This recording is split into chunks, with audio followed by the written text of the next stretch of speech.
ఎవరు నా పాదములను పట్టుకుంటారో వారికి ఈ సంసారం అనేటటువంటి సముద్రము నడుములోతు మాత్రమే వస్తుంది.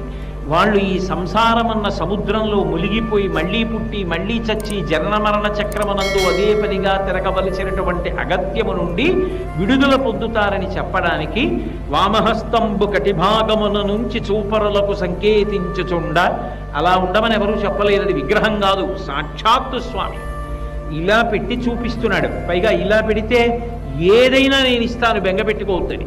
అందుకే లోకానికంతటికీ కూడా అన్నీ ఇవ్వవలసి వస్తే ఆ చేతితోనే ఇస్తాడు. అందుకే అభిషేకం చేసినప్పుడు ఆ చేతి మించి పడిన పదార్థాన్ని పట్టి తీర్థంగా ఇస్తూ ఉంటారు. అటువంటి పరమ దయ కలిగినటువంటి స్వామి తన కుడి చేతిని ఇలా పెట్టి పాదములు చూపిస్తూ ఉంటాడు. వెంకటేశ్వర స్వామి వారి యొక్క పాదములను మామూలుగా దర్శనం చేయడం కూడా అంత గొప్ప విషయమే.